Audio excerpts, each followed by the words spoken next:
established over the course of the last few years through Relatives for Justice and the Silver Report and everything else that we know and is now in black and white.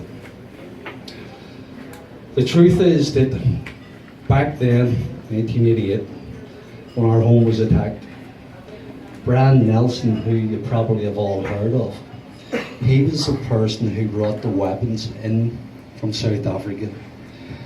Those weapons were distributed to the loyalists in Belfast who carried out assassinations on a daily basis.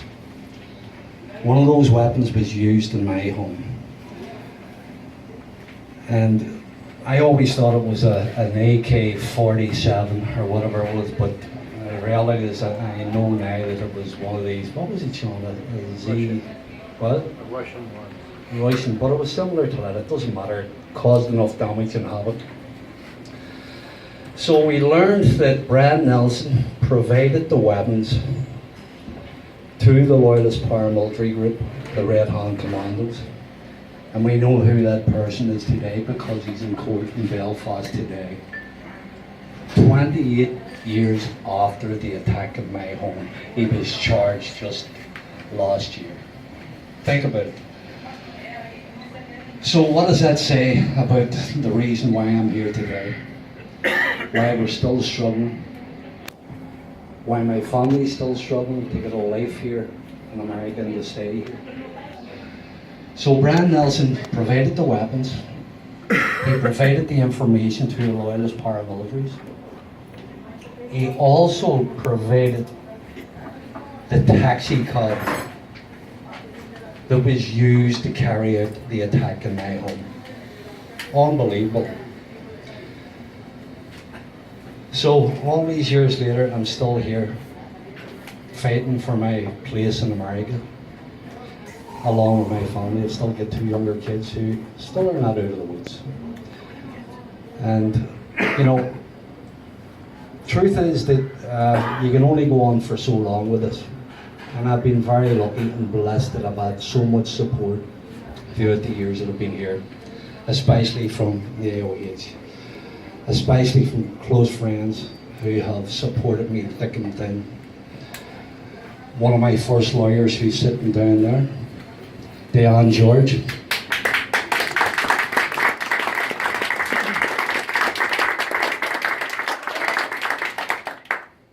And no matter what happens in the coming months, I'll be grateful to her and many others, and especially this guy here, Sean Pender.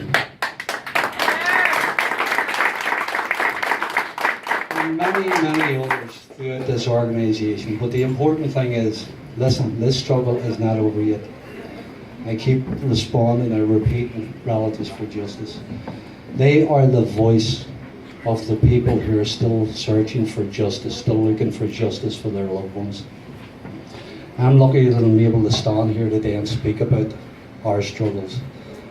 But if I really spoke about what I've been through in the past 28 years, you'd be still here a year later, and that's the truth. As long as you're still here a year later, we're okay. Well, that's right, Don, you know. And that's important because, listen, and I think the important thing is we look at the struggle in Ireland, and when I said earlier that talk is cheap, the truth is that we need action. We just can't be listening to the same stories over and over again. We need to grab it by a bit. And the reality is, now we're coming into a new season, a new beginning as far as American politics is concerned. But yet and all, there's only a few politicians out there that really identify with our struggle, that realise that it's still continuing. They should be supported as much today as when we started this here off. There's so many of them that I can be starting here and thanking, and they've helped me on a yearly basis. And the truth is, like from 2003, and I have been here from 1996, in 2003 I've been on deportation every year. Now, that does take its toll. And many of you know the struggles that we went through in the earlier years. and we realised that, you know, it's tough enough to bring up a family here. It's tough enough just to survive, to work, and to do what you can. And you know, I sometimes wonder, how am I still continuing to do what I do? I love this country. I love the people of this country. And I still love Ireland so much that I want to be active. I want to continue to fight for the rights of the people who deserve justice in the north of Ireland for their loved ones.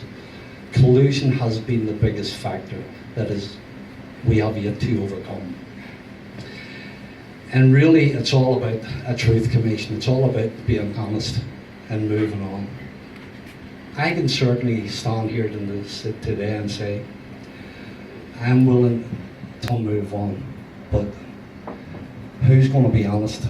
It's certainly not the British government. And it's ironic we have this bar here called Wolf Tones. You know the history of Wolf Tones. And for the past month, I've never seen so many English in all my life coming into this bar. And I'll tell you one funny story. Take their money, boy.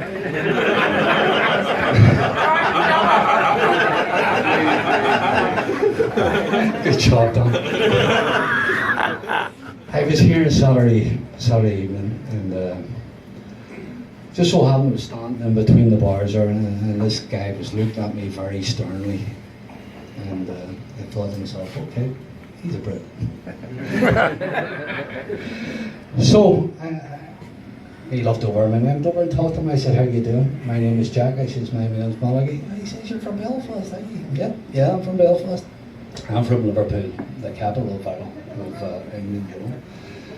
I says, yeah. He says, I've done 2 tours of duty in Northern Ireland and one in Derry, and I responded, so I missed you. Sorry I missed you. And I says, Jack, it's great that we can be friends now. And he was really, listen, he loved it. I said, Jack, you know what it's all about. Our struggle has never been with the people of England. Our struggle has always been with the government.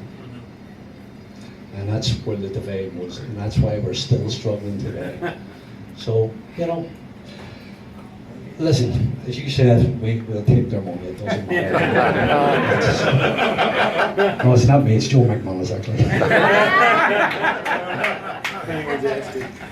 But listen, I'm not going to go on and on. I have another hurdle, a major hurdle coming up again. And as I say, this just keeps going every year. And I'm sure you are absolutely sick to death of seeing my face in the papers and reading about me and saying, what is this all about? And to be honest with you, I'm wondering it myself. Why can't they just put this to rest? You know, I've done everything I can to be a productive member of society. I have struggled every day for my family. I've struggled every day for my employees. I've struggled every day to make business work. And I think that's the best anyone can do. But it comes a certain point in your life and you're saying, I've given everything. And that's the problem here in America. They have not identified with the struggles of the Irish people the way they should. Why is people in the north of Ireland, ex-political prisoners, not looked upon as real people, to be allowed to come and go as they please? We are not criminals, never were criminals, will not be criminals tomorrow. So all we ask for is rights. Basic, human, decent, civil rights. Do the right thing by us, because we have always done the right thing by others. So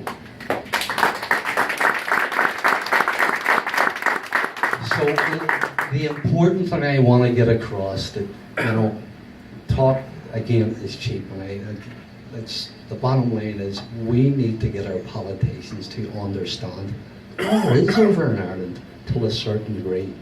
Now, how we achieve our final goal, which we are all here for and we can identify with, and that's the direction we want to go. We want to see a united Ireland. End of story. There's no other way out of this. We don't want this to go on and on and on. But a united Ireland with justice and basic human decency and rights in response to people who have struggled now for 40 years, for 30 years, for 20 years, for 10 years, for their children, for their loved ones, and for the people who have been murdered because of collusion, because of actions by the British government. There's no other way around this. End it and move forward. Do right by the people, and we'll do right by the world. Because we are true Republicans, true Irish people, and we should consider that. So everything that Martin says tonight is right on. We need a proper vote. We need to get out of the situation that we're in. And we don't know where we're going to go from.